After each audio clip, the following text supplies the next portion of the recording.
Welcome to Lunch with the Lord. I'm Pastor Mark. We're in Colossians chapter 1. We're going to be looking at verse 15 this lesson. But before we begin, Jeremiah 15:16, thy words were found, and I did eat them, and thy word was unto me the joy and the rejoicing of my heart. Now, we're in the series of lessons here on the deity of Christ that Paul writes about to these Colossians in verses 15 to 18. And we're in verse 15. And he says here, who is the image of the invisible God. And we went over last lesson that Jesus Christ is the exact image. He's the same drop of water as God is. And now we get into this lesson on the invisible God. And we do not know if before the fall of man, whether Adam and Eve had visible access to the heavenly world. After the fall, mankind does not have the ability to see the spirit world beyond. Before Adam and Eve fall, could they see the angels in heavens and see into the other world? We don't know. It's possible, but maybe not. But we do know for sure that after the fall, that we do not have the ability to see the spirit world. The angels can pass from their world to our world when God wills it. But we cannot pass into their world. It will be this way until this existence is done away with and God's kingdom with the new heaven and earth are brought in. When we get our glorified bodies, as Jesus had his glorified body, he was able to go from God's existence into ours. He could just walk through walls and put his hand through walls and those kinds of things. But we cannot do them. But in our glorified body, we will be able to do the same thing, to appear into a different world and recede back. To all humans on earth, God is invisible.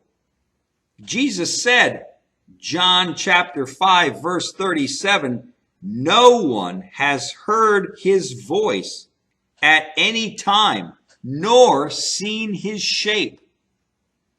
John the Baptist said in John chapter 1 and verse 18, no man has seen God at any time. Paul said in 1 Timothy chapter 6 and verse 16, that God dwells in light, that no man can approach unto. No man has ever seen this light, nor God himself, nor can any man ever see this light, nor God. You know, it's good that God's world and God's presence is hid from us, because if we could go into the presence of God, it would consume us. God, this flesh, this existence cannot exist in God's presence.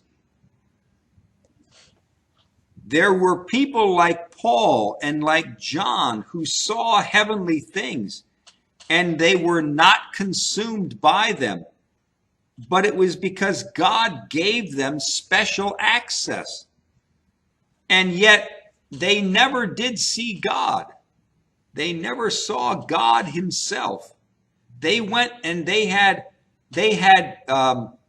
access to the things of God. But neither John nor Paul actually ever said they saw God, his form and his shape. God hasn't allowed that yet. Jesus came that he might show us the Father.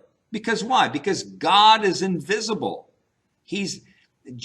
God is invisible, and God sent Jesus so that we could see God. In John chapter 14 and verse 9, he that has seen me has seen the Father. This is what Jesus told Philip. Philip said to Jesus, show us the Father and that'll be enough. All you have to do, Lord, just show us the Father and that will satisfy us. We'll be okay with everything else. Right? And Jesus said, Philip, look, he that has seen me has seen the Father.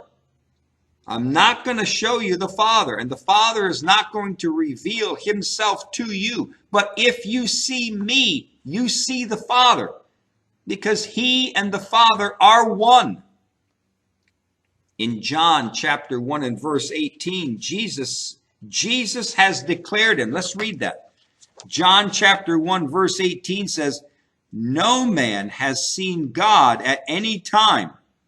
The only begotten Son, which is in the bosom of the Father, he hath what? He hath declared him. He has declared him. So Jesus Christ has declared the Father to us. Now this Greek word for declared is exegeomai, and it means to lead out. Jesus' life here on earth was a leading out from behind the curtain, God's presence. It's almost like God's presence was hiding behind a curtain. And then from behind the curtain came the presence of God, and we see him. And Jesus Christ is a leading out of the presence of God from heaven to earth. Jesus made the Father known to the world. If you are like Philip and you want to see God, then you must look at Christ. If you want to see the Father, you need to read the Gospels and see the Father in action, because Jesus and the Father are one. In Hebrews 11 verse 27, Moses saw him who is invisible because he looked by faith. Moses saw him who was invisible. Why? Because Moses looked by faith. In Romans chapter 1 and verse 20, Romans 1 verse 20 says, for the invisible things of him from the creation of the world are clearly seen, being understood by the things that are made, even his eternal power and Godhead, so that they are without excuse. Creation of this universe and of this world, creation is a clear picture of God's eternal power and his Godhead. When it says clearly, the Greek word for clearly it means that the invisible things of God are in plain view. So as we look at creation, as you look at the trees and the bugs and the rabbits and squirrels and animals, and you look at the universe, the stars in the sky and the clouds and the sun, these things here are putting God's eternal power and his Godhead in clear view. Clear view. Now it says also in Romans 1 verse 20, it says the invisible things of God. And it does not mean angels or the glories of heaven, but it means the attributes of God and the perfections of God. So when he says here in Romans 1:20, for the invisible things of him from the creation of the world are clearly seen, right? These invisible things are his attributes and God's perfections. How are they clearly seen?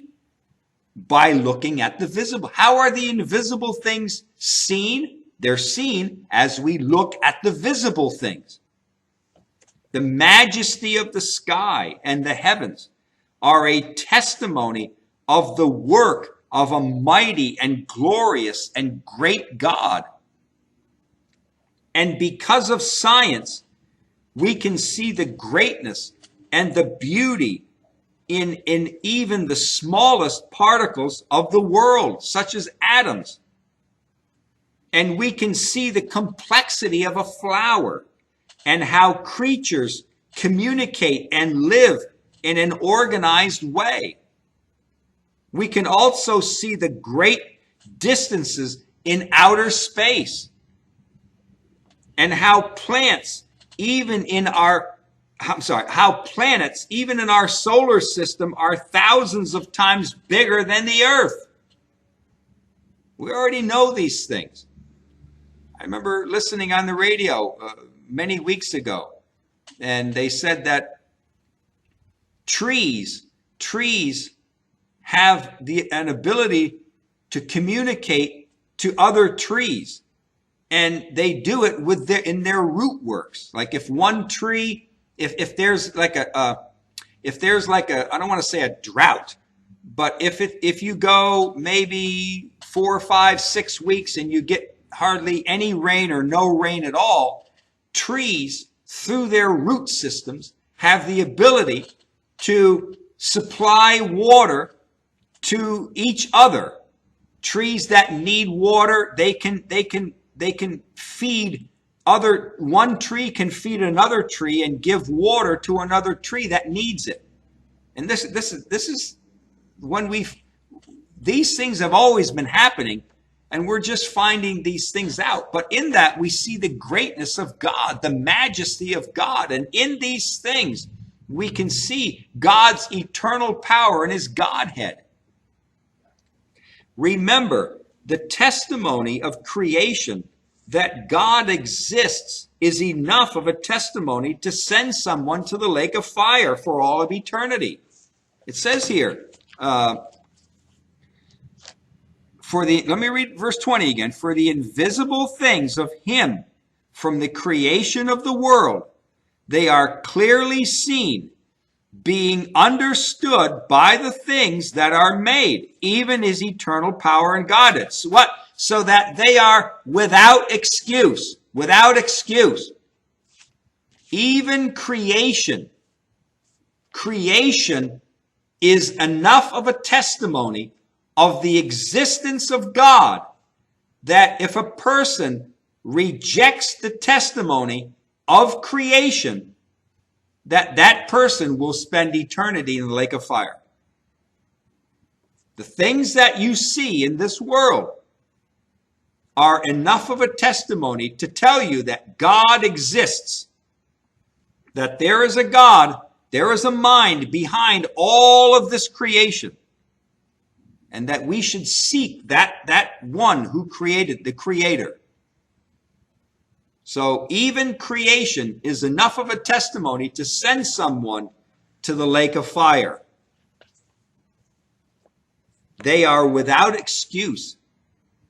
People have no excuse for looking at creation and denying God's existence. There is no excuse for someone to worship idols or to worship idols, or to worship their work, or to worship their possessions, or to worship people. People have the means to know of God's existence, yet they do not take advantage of it. In Acts chapter 7, verses 46 to 50, it says, who found favor before God and desired to find a tabernacle for the God of Jacob. But Solomon built him an house. Howbeit, the Most High does not dwell in temples made with hands, as saith the prophet, heaven is my throne, and earth is my footstool. What house will you build me, saith the Lord? Or what is the place of my rest? Has not my hand made all these things? God does not dwell in tabernacles made by human hands, but he dwells in temples that he has made. God, listen, God dwells in temples that he has made. What are those temples? What are those temples? All right. 1 Corinthians 6, 19 and 20. A lesson or two ago, we had the same thing. What? Know ye not that what? Ye are the temple of God. You are the temple of God. Right? Know ye not that you are the temple of God, which is in you. The Holy Spirit is in you, and you are not your own, for you are bought with a price. Therefore, glorify God in your body and in your spirit, which are God. We are the temple of God. Any believer, a person who believes in Christ, who has given their heart to Christ, they are the temple that God dwells in now. Now, it's not a physical building that God dwells in, like Moses' tabernacle over the mercy seat, or Solomon's temple over this glorified mercy seat. But God now dwells in human temples, the temple of our body. We are a living temple made by God to offer up spiritual sacrifices. The invisible God now dwells within each believer. He dwells within each believer. So he says in verse 15, who is Jesus Christ is the image. He's the exact same snowflake, the exact same drop of water. Of what? Of the invisible God. The invisible God has made himself visible by coming to this earth in the form of Christ. God has come to us, and Jesus Christ has brought God out from behind the curtain and showed us the Father. And then he says here in verse 15, the firstborn of every creature. The firstborn of every creature. Jesus is the firstborn in that he existed before all things were created. Remember, Jesus was not created by God, but was begotten. He was born from God. In John chapter 8 and verse 42, it says he proceeds forth. Jesus said, I proceeded forth from the Father. And this Greek word for proceed forth is exerkomai. And it means to come out or to go out. Jesus came out of the Father. Jesus was born from the Father. He was the firstborn. He was born from the Father, but he was the Father's. Again, I know we can't understand it. Jesus Christ was born from the Father. But he is the Father also. So he's the firstborn of all creation. We're going to continue on here in verse 16, next lesson, continuing our study here on the deity of Christ. But until then, walk with the Lord. I know he walks with you.